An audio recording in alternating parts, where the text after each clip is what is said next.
A pleasant day. I am Gessele, Abrigonda Asma from BS Crim 1E3.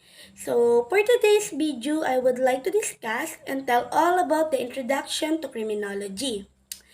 So, let's proceed to lesson 1. Lesson 1 is all about the understanding criminology. Criminology is the study of crime, criminals, and criminal behavior. Criminology is started in Europe. The father of modern criminology is Cesar Lombroso. The dean of modern criminology is Edwin Sutherland. And the one who coined the term criminology is Rafael Garofalo. Criminology derived from the word crimen, which means accusation, and logia, which means the study of making of laws, breaking of laws, and reaction toward the breaking of the laws. Republic Act 6506 is an act creating the Board of Examiner in Criminology in the Philippines. Plaridel Educational Institute or PEI, today known as PCCR or Philippine College of Criminology. And ito yung kauna-unahang na-ofera ng criminology dito sa ating bansa. The four divisions of criminology are criminal etiology, sociology of law, penology or correction, and criminalistic and forensic science. Ang criminal etiology, it is the study of the causes of crime.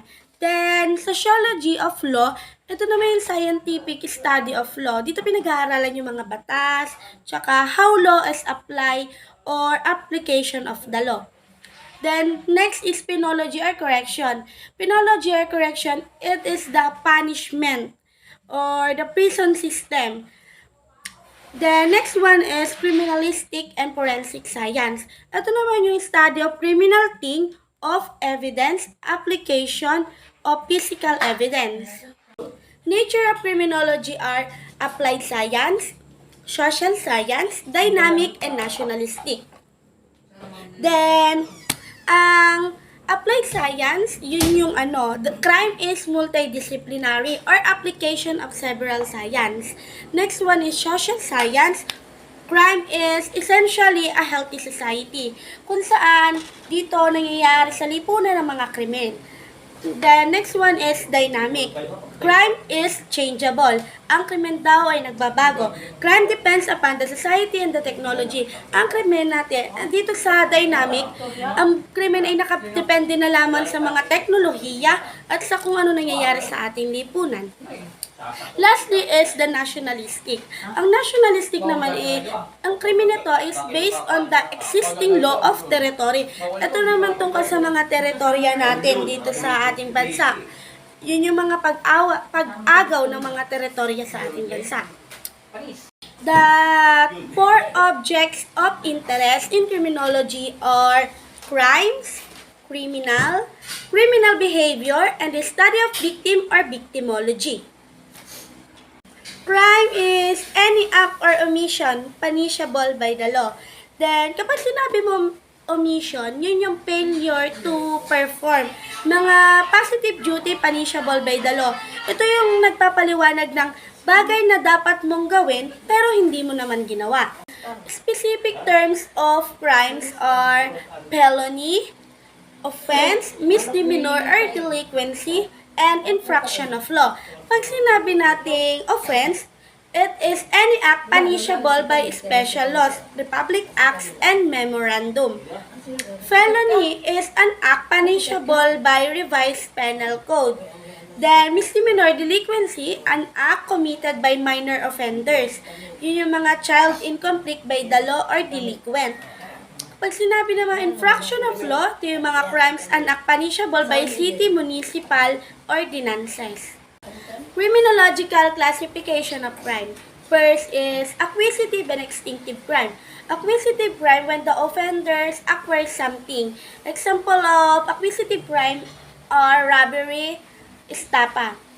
Then, extinctive crime naman is when the result of the criminal is destructive or loss. Example of extinctive criminal are murder and homicide. Ang homicide is unlawful killing of a person. Then, Next is seasonal crime and situational crime. Seasonal crime, those committed only during a certain period of the year. Violation of tax law, example nito, and violation of the Omnibus Election Code. Next one is situational crime. Ang situational crime naman, ito yung those committed when given a situation is conducive to its commission. Or ito yung sinasabi nating anytime to opportunity. Next one is instant crime and episodic crime. Instant crime is the shortest possible of time. Ito yung biglaan, madali lang siyang gumawa ng crime. Mabilis lang ang paggawa niya ng krimen. Next one is episodic crime. This committed by a series of acts undertaking a lengthy space of time. Ito naman yung tumutukoy sa may mga para siyang mga movie na may mga series pa. Talagang pinagpaplanuhan nila to bago nila gawin ang krimen. Next one is static crime and continuing crime. Ang static crime ay committed only in one place at ang continuing crime naman ay sa several place. Pag sinabing instant crime, ginagawa lang ng krimen sa iisang lugar. Kapag naman sinabing continuing crime sa several places, kunyari, ginawa mo na siya sa may likod bahay, tapos itutuloy mo pa rin yung paggawa sa krimen sa iba namang lugar. The next one is rational crimes and irrational crimes. Rational crimes, ito yung committed with intentions. Talagang may intentions tayong gawin yung krimen sa tao. Then, kapag sinabi irrational crimes, ito yung committed by a person who do not know the nature and quality of the account of the disease of the mind. Ang irrational naman ay without intent. Hindi natin intention saktan. Halimbawa na lang mga baliw. Hindi nila alam kung ano yung mga ginagawa nila. Kaya, hindi nila intention manakit pero ginagawa nila. Next one is white-collar crimes and blue-collar crimes. White-collar crimes is committed by a person in upper socioeconomic class in the course of the occupational activities. Then blue-collar crimes, those committed by ordinary professionals criminal to maintain their livelihood. Ito yung white-collar crimes, ito yung taong nabibilang sa matataas na uri ng lipunan na gumagawa ng mga krimen na kaugnay sa kanyang mga trabaho or profession. At kapag sinabi naman nating blue-collar crimes, ito naman yung taong nabibilang sa pangkaraniwang uri ng lipunan na nakakagawa ng krimen na kaugnay sa kanyang trabaho, naka-relate sa kanyang trabaho, na gumagawa siya ng krimen na naka-relate sa kanyang trabaho. Next one is upper world crimes and underworld crimes. Pag sinabi nating upper world crimes, ito yung falsification cases or taong kabilang sa upper. Ang underworld crimes naman, example nito ay bag snatching. Ito yung taong kabilang sa mga lower class na gumagawa ng mga krimen. Yung mga nasa squatter, yon. Mahilig sila, ang mga nasa squatter nga, mahilig gumawa ng krimen. At sila yung mas madalas na pinagkakam ng mga kriminal, pero totoo naman. Next one is crimes by imitation and crimes by passion. Crimes imitation, crimes committed by merely duplication of what was done by the others.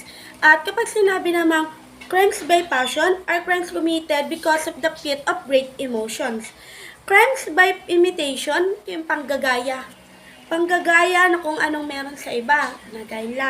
Tapos kapag crimes by passion, dito yung parang may inggit, yung mga naiinggit.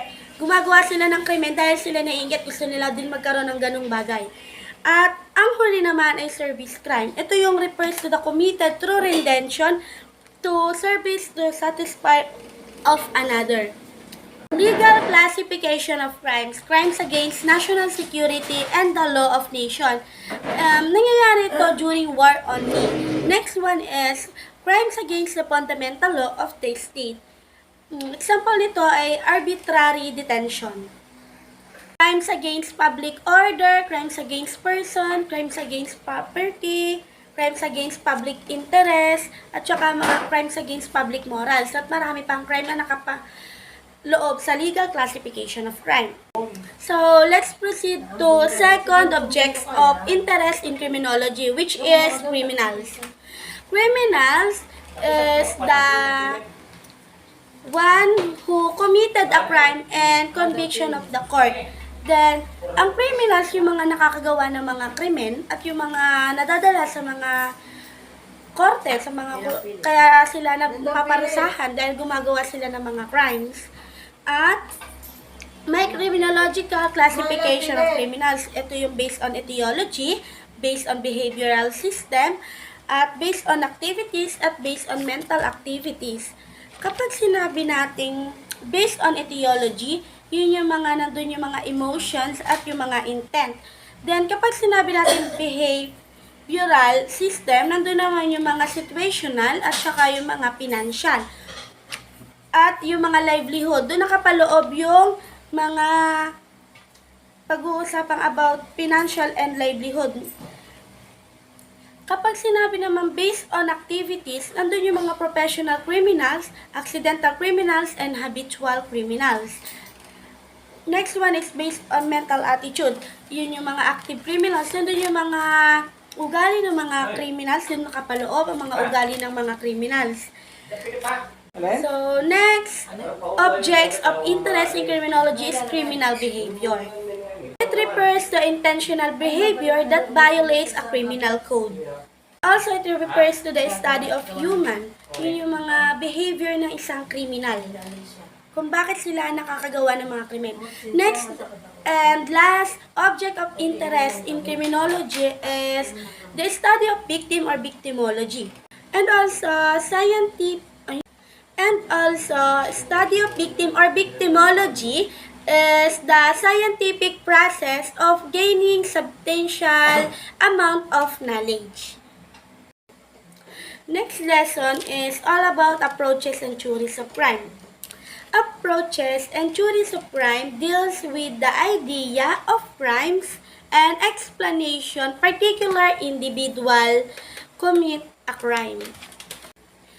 There are three approaches in the study of crime.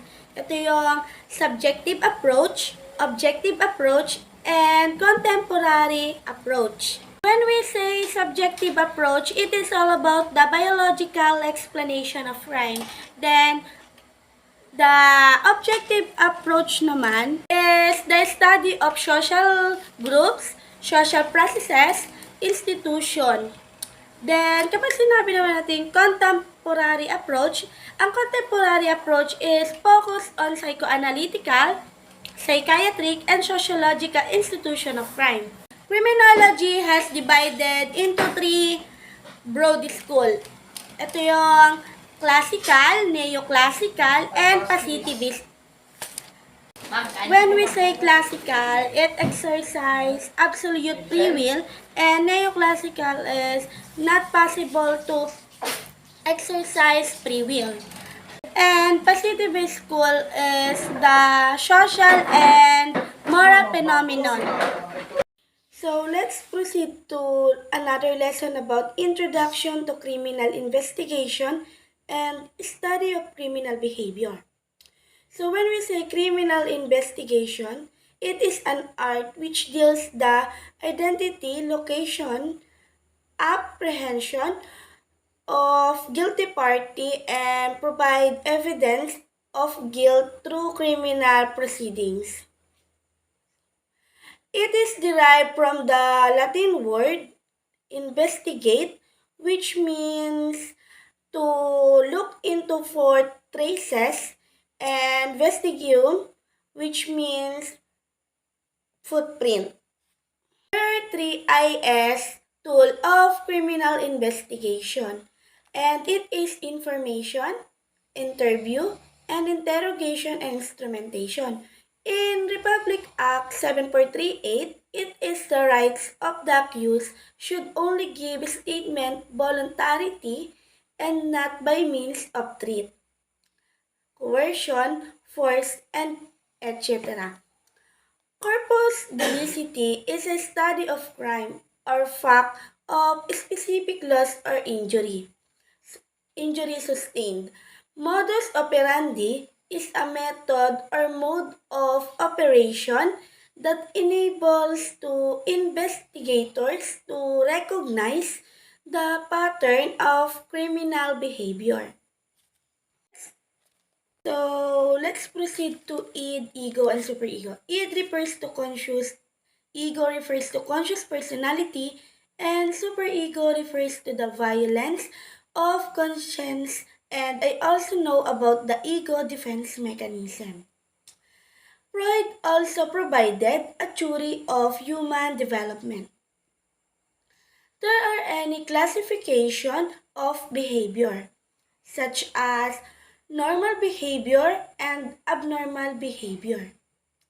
When we say normal behavior, it refers to adaptive of or adjusted behavior, while the abnormal behavior is an maladaptive or maladjusted behavior.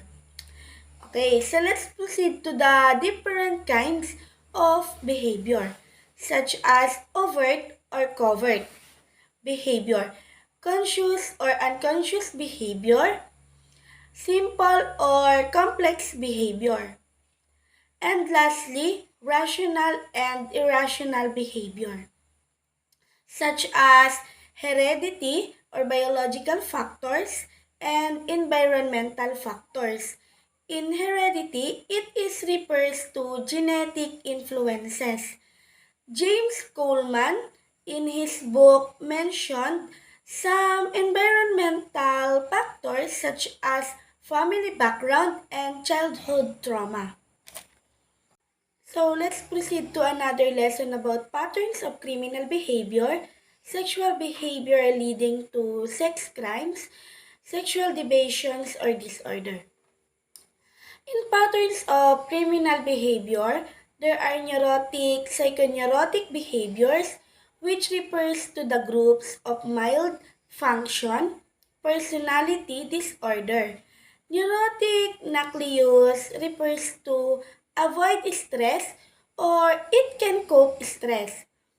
Neurotic paradox refers to maintain lifestyle despite its maladaptive nature. It is the unhappiness and dissatisfactions. It contains the anxiety disorder, which is commonly known as neurotic fear. Tinatawag din natin tong panic or worry. Nag-worry tayo, nagpapanik. It is also include the phobic disorders that refers to persistent fear on some objects of situations that nagre-represent ng actual danger sa mga tao. Somatoform disorder complains of bodily symptoms that suggest that preserve o physical problem. Yun na may tumutukoy sa mga physical problem natin. Dissociative disorder refers to a response to abuse, stress characterized by amnesia, mood disorder, or affective disorder.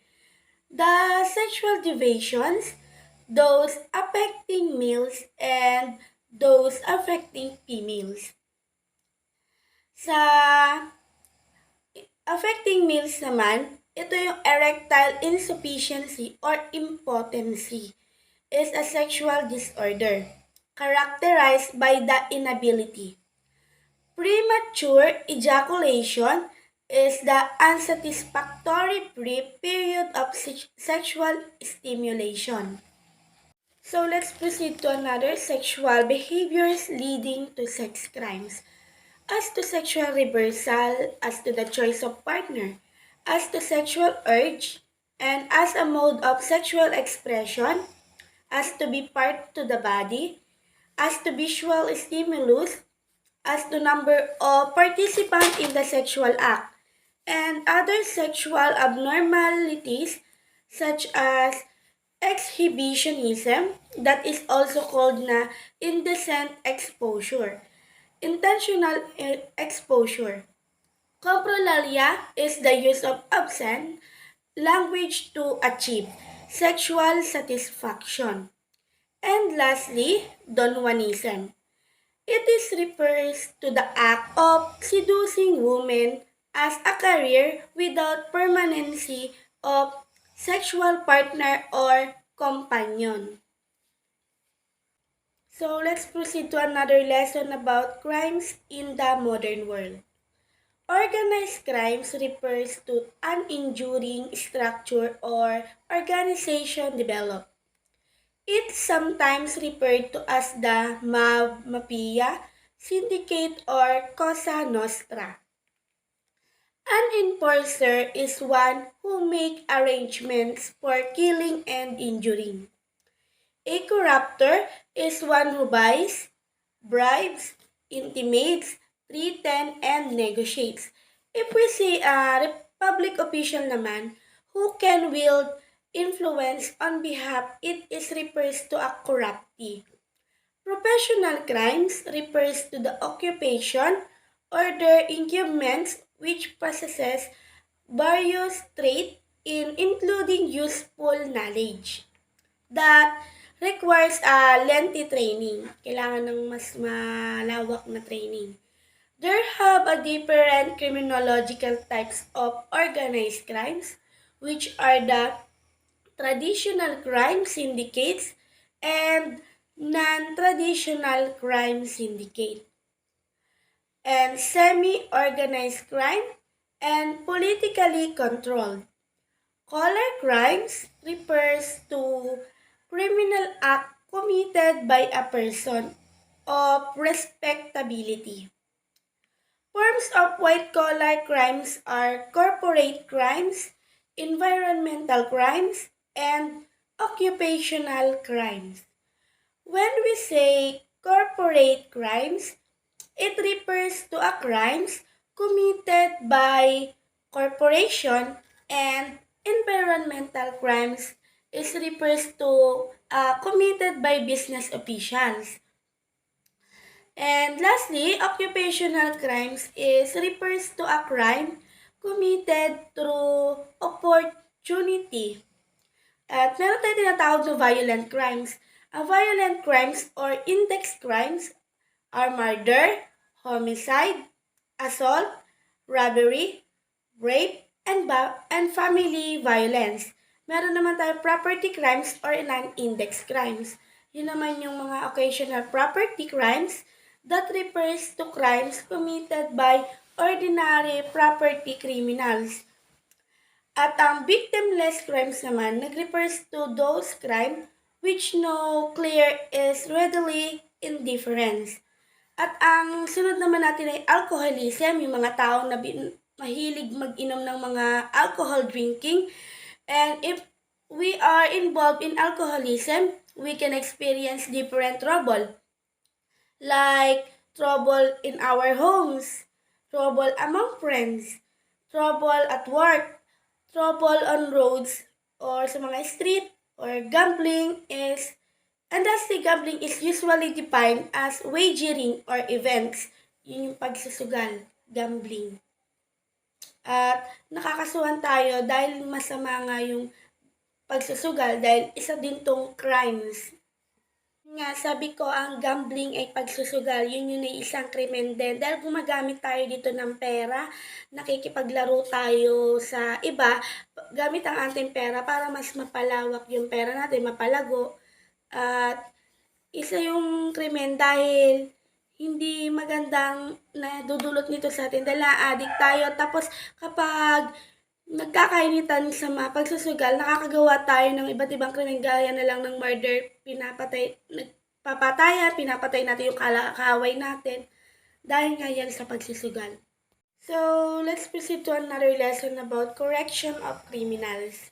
In correction of criminals, we study about penology, punishment, penalty, prison, prisoner, jail, and duties and responsibilities. Penology is the study of punishment from crimes of criminal offender.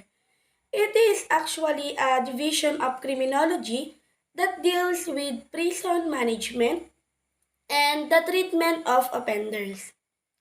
And also, ang correction is a branch of the CJS concerned with the custody, supervision, and rehabilitation. of criminal offenders. Kapag sinabi naman natin penalty, it is defined as the suffering inflicted by the state against an offending.